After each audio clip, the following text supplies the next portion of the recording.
It's strange how the quietest places can hide the loudest memories. This happened to me last summer, during a thunderstorm so violent it still echoes in my head when the rain starts falling.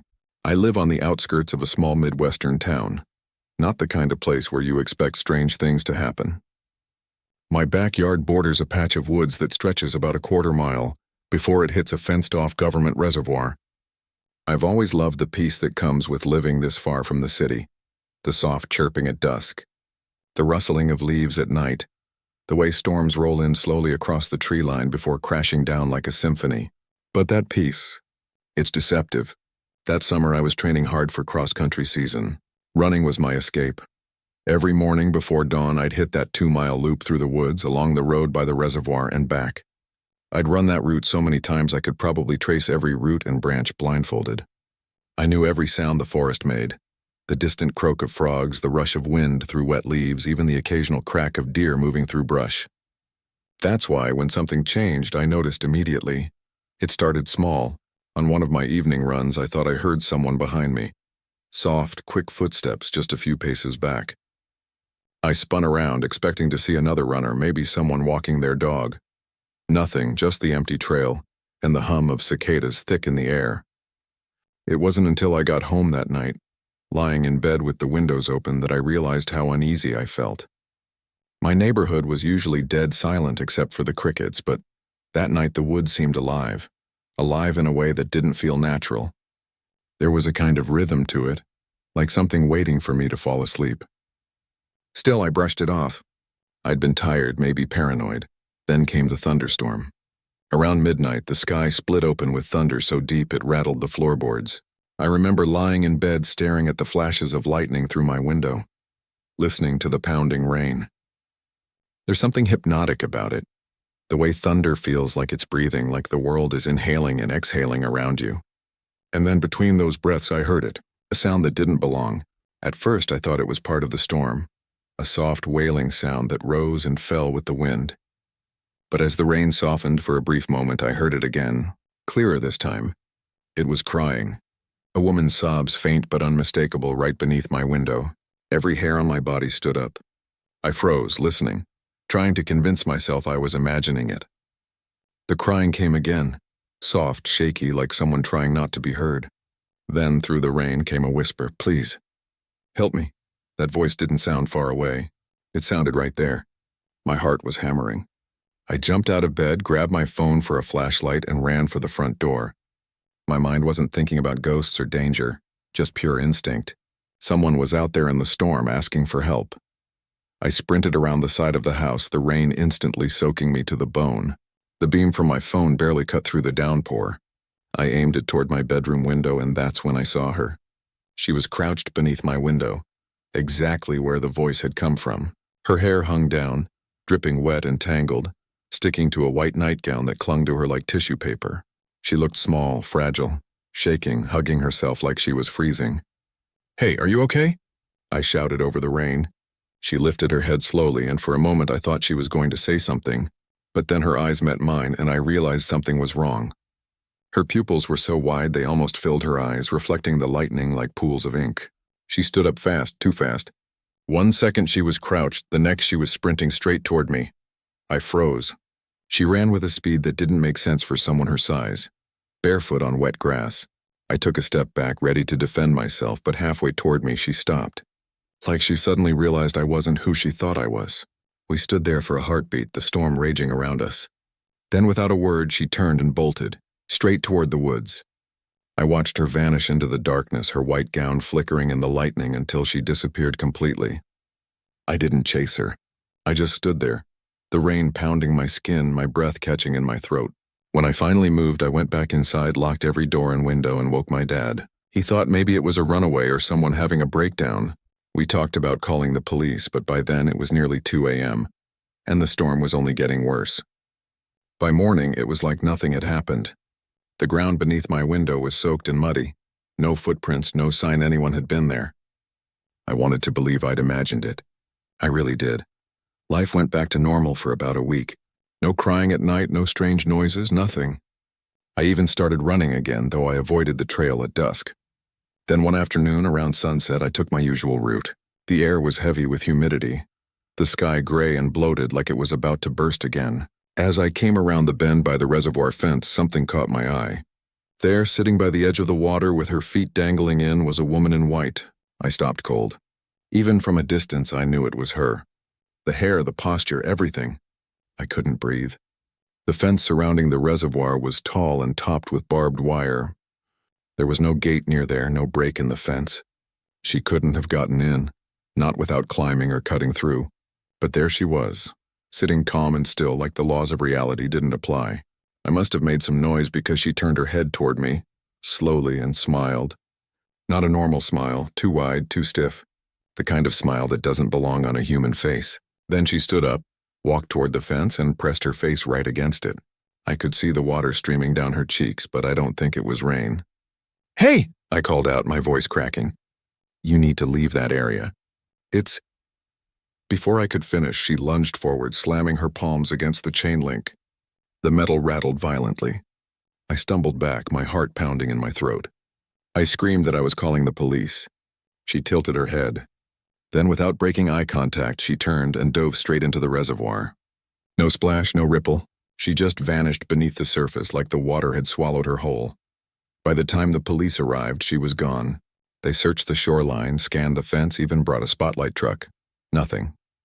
One of the officers took my statement, clearly thinking I'd seen an animal or a reflection. I told them about the woman under my window, the storm, everything. They just nodded. One of them said quietly, "You shouldn't be running out there alone. That area's not safe." When I asked what he meant, he just shook his head. "People go missing near that reservoir sometimes. Storms tend to bring them out." I wanted to ask more, but he changed the subject. That night I couldn't sleep. I kept thinking about what he said. Storms bring them out. Who were they? Around 3 a.m., I heard something again outside my window. Not crying this time, just soft movement. Wet footsteps. I turned off my light and waited. The sound came closer. Then a whisper, barely audible through the glass. "I'm cold." Lightning flashed, and for a split second her face appeared in the reflection. I didn't sleep again that night. A few days later, I went back to the reservoir fence during the day. I needed to see it again, to prove to myself there was nothing supernatural about it. That's when I noticed something strange. Along the edge of the fence, near the corner by the road, the grass was flattened. Not like something had climbed over, but like something heavy had fallen there. In the dirt, half buried, was a piece of fabric. White. Torn.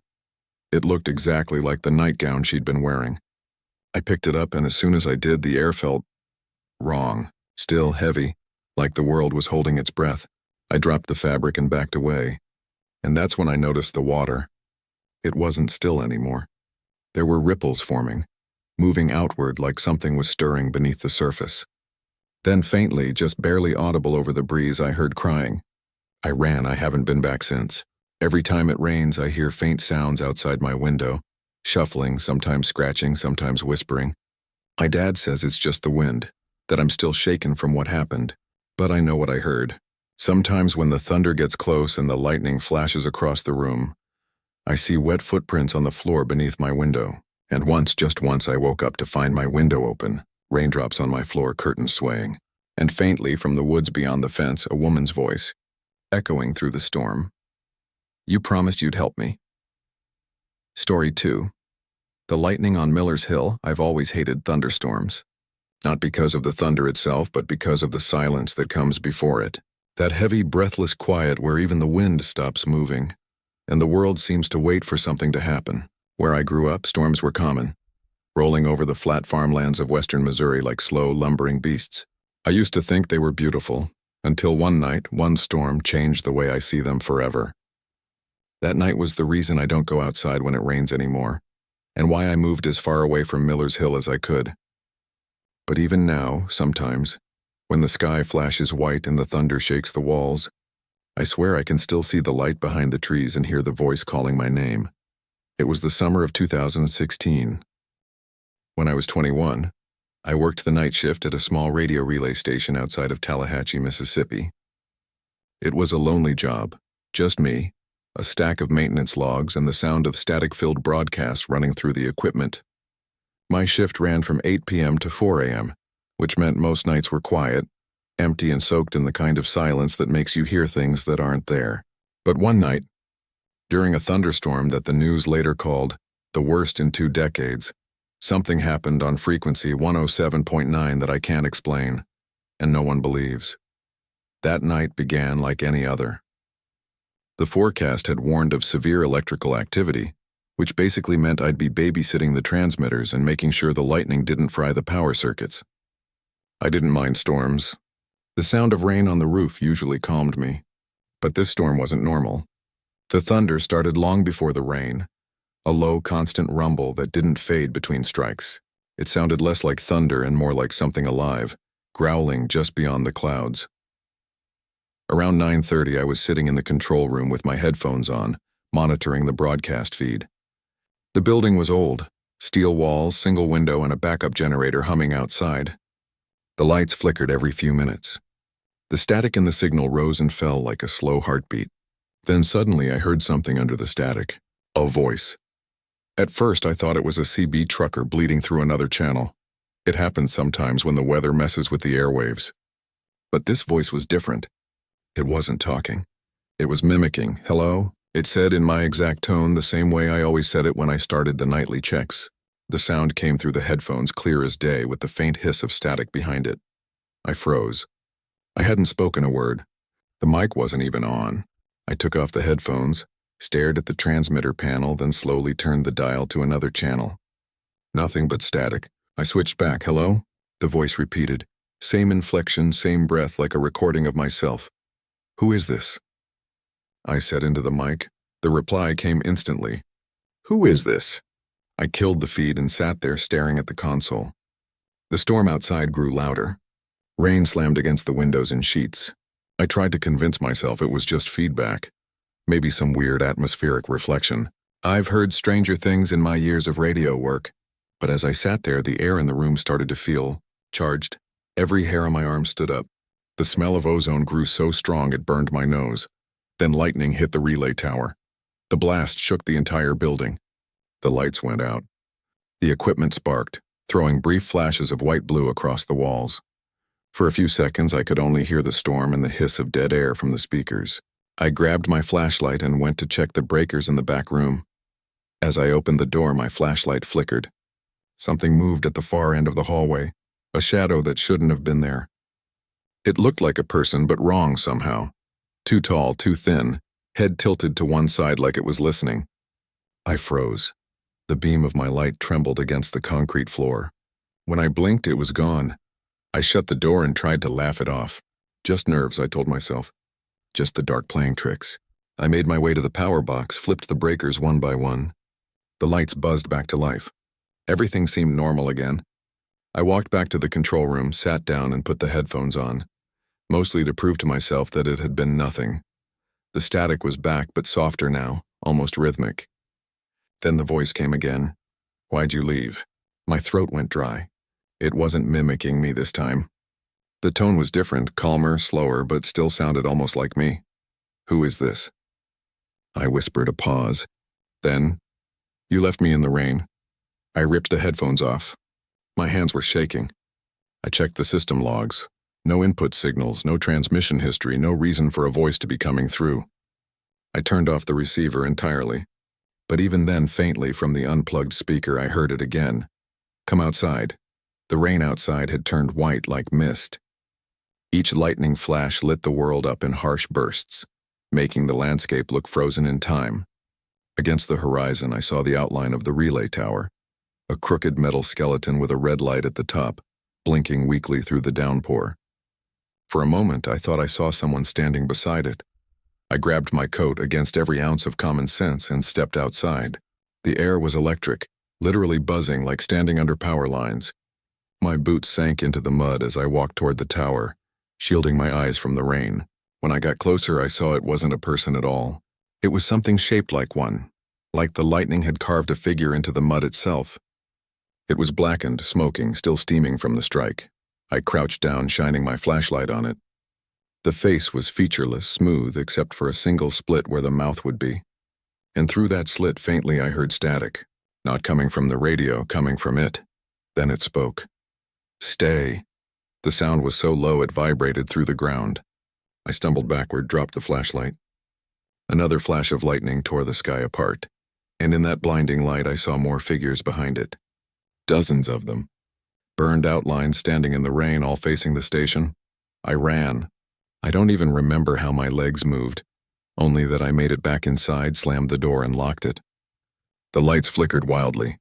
Every radio, every speaker, every piece of equipment in the room turned on at once, blaring that same hiss of static. And underneath it, layered deep within, I heard voices, all of them saying the same thing over and over in a monotone whisper. "We heard you." The walls rattled. The window pane began to crack. I dropped to the floor, covering my ears, but the sound didn't stop. It wasn't in the speakers anymore. It was in the air, like the storm itself was speaking, and then just as suddenly as it began, everything stopped. The lights went out completely. The static died. The rain eased to a drizzle. I stayed there, shaking, until dawn. When I finally stepped outside, the world was eerily calm. Steam rose from the wet grass. The tower stood tall, untouched. No scorch marks, no figures, no sign of anything. I told my supervisor what happened, but when he checked the logs, everything from midnight to 4 a.m. was blank. Wiped clean. 2 days later, I got a call from a technician working the day shift. He said they'd found something strange on the tower's grounding cable. Something fused to the metal. I drove back out there against my better judgment. What I saw made my blood run cold. It was a handprint. A perfect human handprint burned into the steel. The fingers stretched upward like it was reaching for something. And in the center of the palm was a black scorch mark in the shape of a lightning bolt. That night I quit the job. Packed everything and left town. I didn't care about the paycheck or the rumors that followed. The kid who heard voices in the storm. I didn't care. But sometimes when it rains, I still turn on the radio just to fill the silence, and more than once when the thunder cracks just right. I've heard that faint hiss of static again. Last week, during another thunderstorm, I lost power in my apartment. The only light came from the lightning outside. I grabbed my emergency radio, cranked it on, and turned the dial to 107.9, nothing but static. Then, through the noise, faint, distant, almost too quiet to hear, came a voice that made my stomach drop. "Why'd you leave me in the rain?" And in that same moment, lightning struck outside, close enough to rattle the windows.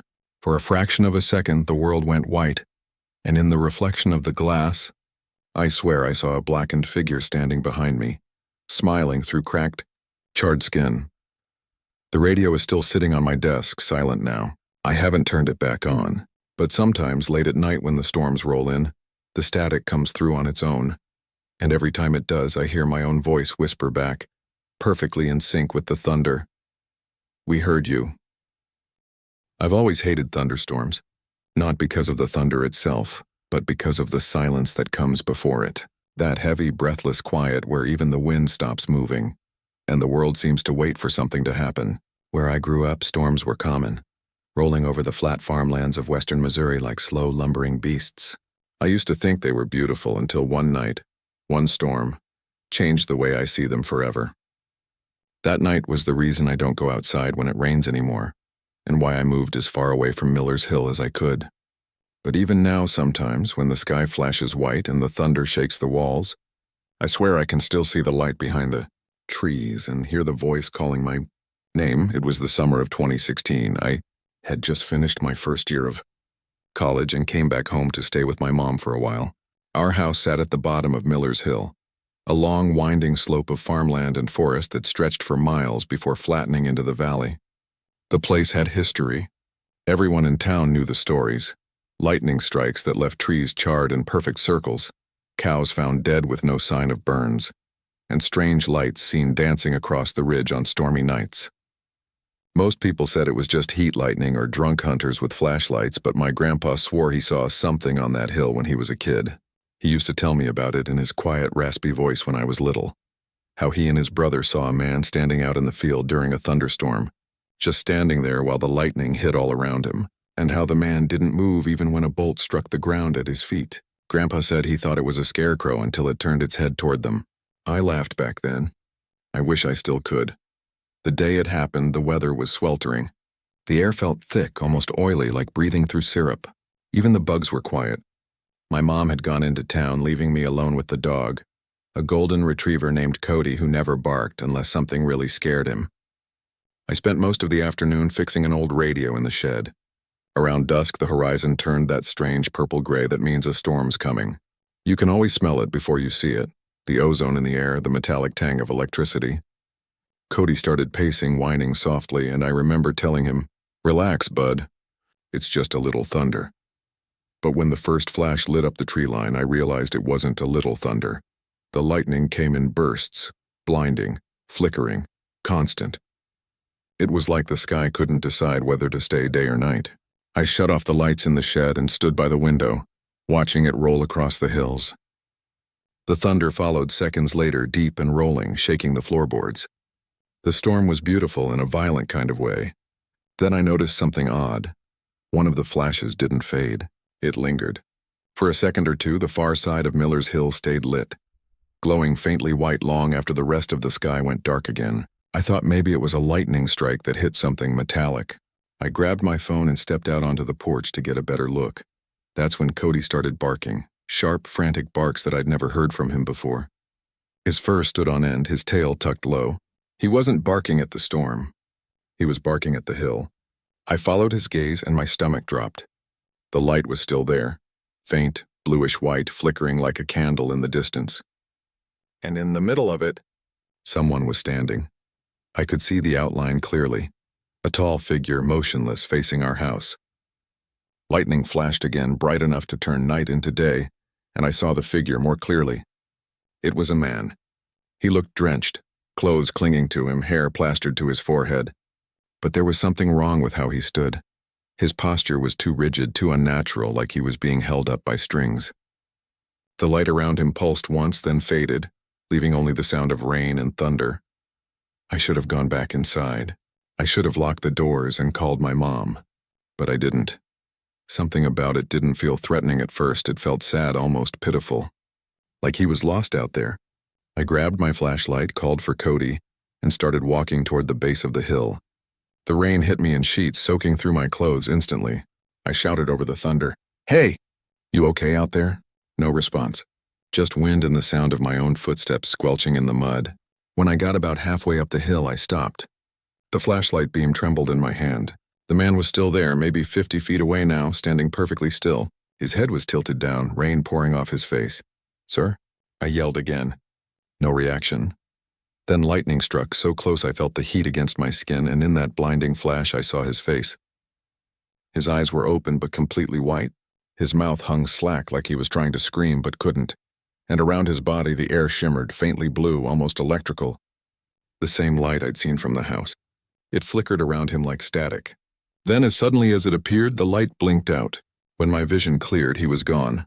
I stumbled backward, nearly slipping in the mud. Cody barked wildly, circling me. I spun around in every direction, shining the flashlight through the rain. Nothing. The hill was empty. I don't know how long I stood there, heart pounding, until another flash lit up the sky. For a split second, I saw him again. Closer now, halfway down the hill, walking toward me. His movements were jerky, unnatural, like his limbs didn't bend the way they should. I turned and ran.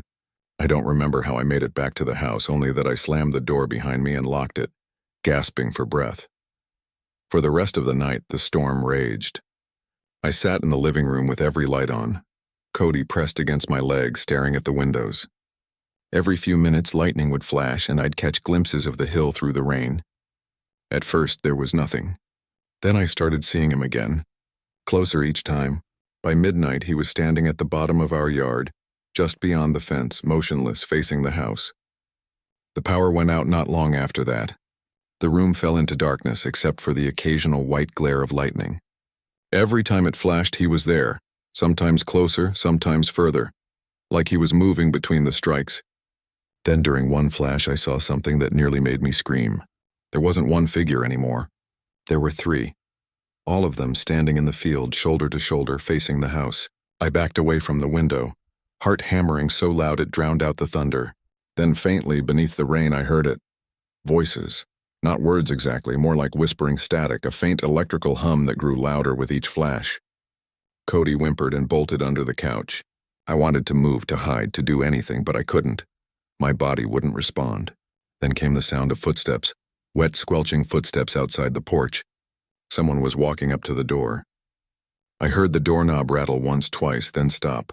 Silence except for the storm. Then 3 slow knocks. I remember whispering, "Please go away," over and over, my voice shaking. The knocks came again, louder this time, echoing through the house. Lightning flashed, so bright it hurt my eyes, and for a moment everything went white. When it faded, I saw a hand pressed against the glass. A pale, soaking wet hand. The skin looked burned, cracked like old leather left out in the sun. The hand slid down slowly, leaving a streak of water behind. Then it was gone. The storm lasted until nearly 4 a.m. I didn't move the entire time. When the sun came up, I checked the porch. There were footprints, bare footprints, leading from the gate to the door and back again. The grass around them was blackened like something had scorched it. When my mom got home, I told her everything. She didn't believe me, of course. She said it was probably a hiker who got caught in the storm, but when I showed her the footprints, her face went pale. She didn't say anything for a long time, just stared at the marks. Then she said, "You shouldn't go up there anymore." When I asked why, she told me something I'd never heard before. Back in the 70s, before I was born, a lightning tower used to stand on top of Miller's Hill, a metal structure they used for weather testing. One night during a massive storm, it was struck and collapsed. The men working on it were electrocuted instantly. Their bodies weren't found for days. My grandpa was part of the search team. She said when they found the tower, it had melted into the ground like wax and the men's tools were fused to their hands. The town took the whole structure down afterward and no one's been allowed up there since. But people still see lights on the hill during storms. That night, another storm rolled in. I told myself I wouldn't look. I tried to drown it out with music, but curiosity won. Around midnight, lightning flashed again and I couldn't help glancing out the window. The hill was glowing faintly, and standing there, right where the tower used to be, were 3 figures shining with that same ghostly blue light. They weren't moving this time, they were just watching. The thunder rumbled and for a second I thought I heard something under it, a faint voice whispering my name. I moved away a few months later, but the image has never left me. Every time it storms, I draw the curtains tight, but sometimes I still see a flicker of light in the corner of my eye. Last week, during a thunderstorm, my phone lit up with a notification. It wasn't from anyone I knew, just an unknown number. The message said, "We're still here waiting on the hill."